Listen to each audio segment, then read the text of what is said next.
Jésus à la synagogue des affranchis romains. Le chef de la synagogue interroge Jésus.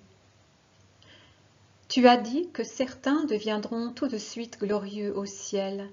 Le ciel n'est-il pas fermé? Est-ce que les justes ne sont pas dans les limbes en attendant d'y entrer? Jésus. Effectivement, le ciel est fermé et il ne sera ouvert que par le Rédempteur. Mais son heure est venue. En vérité, je te dis que le jour de la rédemption pointe déjà à l'Orient et que sa clarté illuminera bientôt le monde. En vérité, je te dis qu'il n'y aura plus d'autres fêtes comme celle-ci avant ce jour. En vérité, je te dis que déjà je force les portes, car je suis parvenu au sommet du mont de mon sacrifice. Déjà mon sacrifice presse sur les portes du ciel parce qu'il a commencé son œuvre. Quand il sera accompli, souviens-t'en, homme, alors s'ouvriront les rideaux sacrés et les portes célestes. Car Yahvé ne sera plus présent par sa gloire dans le Saint des Saints, et il sera inutile de mettre un voile entre l'inconnaissable et les mortels.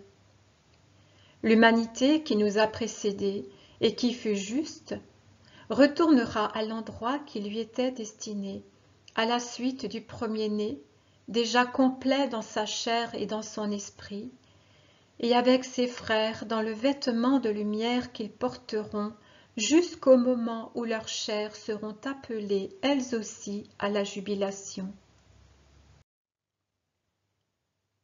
Jésus prend alors le même ton chantant particulier qu'un chef de synagogue ou qu'un rabbi qui répète les paroles bibliques ou les psaumes, et il poursuit. Il m'a dit, prophétise sur ces ossements, tu leur diras, ossements desséchés, écoutez la parole du Seigneur. Voici que je vais faire entrer en vous l'esprit, et vous vivrez. Je mettrai sur vous des nerfs, je ferai pousser sur vous de la chair, je tendrai sur vous de la peau, je vous donnerai un esprit, et vous vivrez, et vous saurez que je suis le Seigneur. Voici que j'ouvre vos tombeaux, je vais vous faire remonter de vos tombeaux. Je mettrai en vous mon esprit, et vous vivrez, et je vous installerai sur votre terre.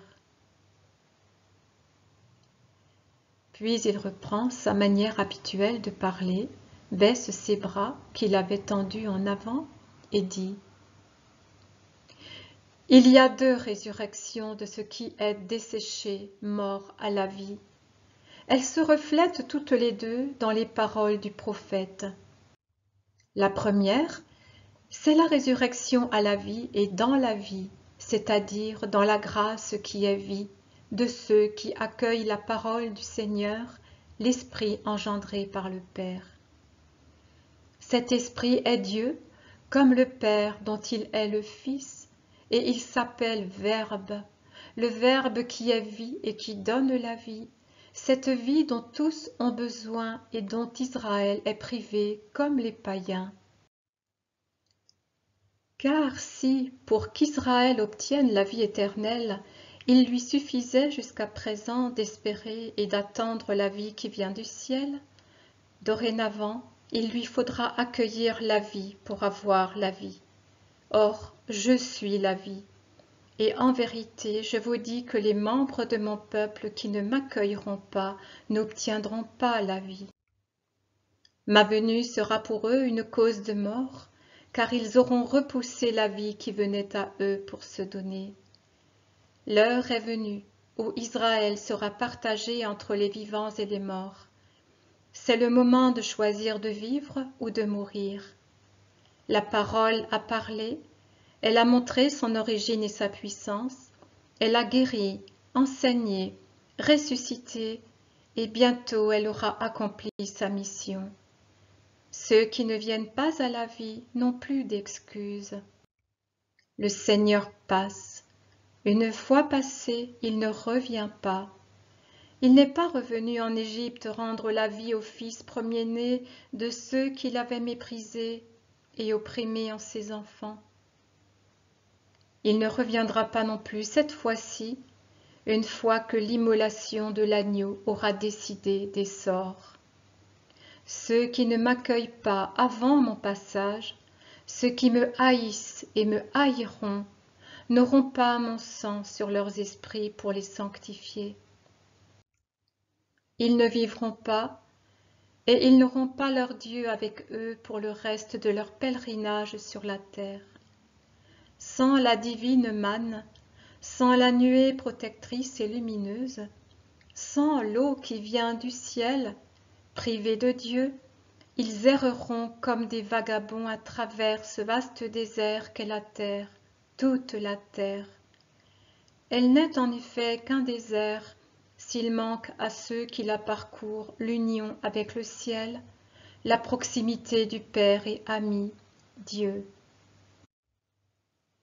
Il y a ensuite une seconde résurrection, celle-là universelle, dans laquelle les eaux calcinées et dispersées depuis des siècles redeviendront fraises et couverts de nerfs, de chair et de peau. Et ce sera le jugement. La chair et le sang des justes jubileront avec leur âme dans le royaume éternel, et la chair et le sang des damnés souffriront avec leur âme dans le châtiment éternel. Je t'aime, Israël, je t'aime, monde païen, je t'aime, humanité, et c'est pour cet amour que je vous invite à la vie et à la résurrection bienheureuse.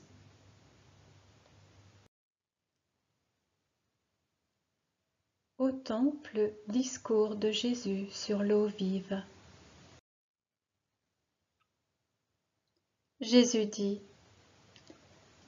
un jour viendra où, sur un monde mort, sous un firmament éteint, apparaîtront au son de la trompette angélique des multitudes d'ossements de mort. Comme un ventre qui s'ouvre pour enfanter, ainsi la terre expulsera de ses entrailles tous les os des hommes qui sont morts sur elle et ont été ensevelis dans sa boue, depuis Adam jusqu'au dernier homme. C'est alors que se produira la résurrection des morts pour le grand et suprême jugement, après lequel, telle une pomme de Sodome, le monde se videra pour devenir néant. Ce sera la fin du firmament et des astres. Tout prendra fin, sauf deux demeures éternelles, éloignées, aux extrémités de deux abîmes d'une profondeur incalculable, en opposition quant à la forme, à l'aspect et à la manière dont la puissance de Dieu se poursuivra éternellement en eux. Le paradis, lumière, joie, paix, amour. Et l'enfer, ténèbres, souffrance, horreur, haine. Mais croyez-vous que, parce que le monde n'est pas encore mort et que les trompettes angéliques ne sonnent pas le rassemblement, le champ sans limite de la terre n'est pas couvert d'ossements sans vie, complètement desséchés, inertes, séparés, morts, morts, morts? En vérité, je vous dis qu'il en est ainsi. Parmi les êtres vivants, parce qu'ils respirent encore, innombrables sont ceux qui ressemblent à des cadavres, aux ossements desséchés vus par Ézéchiel. Qui sont-ils? Tous ceux qui n'ont pas en eux la vie spirituelle. Il y en a en Israël comme dans le monde entier. Que parmi les païens et les idolâtres, il n'y ait que des morts qui attendent d'être vitalisés par la vie, ces choses naturelles, et qui ne fait souffrir que ceux qui possèdent la vraie sagesse. Celle-ci leur permet en effet de comprendre que l'Éternel a créé les créatures pour lui et non pour l'idolâtrie, et ils s'affligent d'en voir tant dans la mort. Mais si le Très-Haut éprouve une telle douleur, et elle est déjà grande, que doit-elle être pour les membres de son peuple, qui sont des ossements blanchis, sans vie, sans esprit? Ceux qui ont été élus, préférés, protégés, nourris, instruits par lui directement ou par ses serviteurs et ses prophètes, pourquoi doivent-ils être coupablement des ossements desséchés, alors que pour eux, il a toujours coulé du ciel un filet d'eau vitale qui les a abreuvés de vie et de vérité? Pourquoi se sont-ils desséchés, eux qui ont été plantés dans la terre du Seigneur?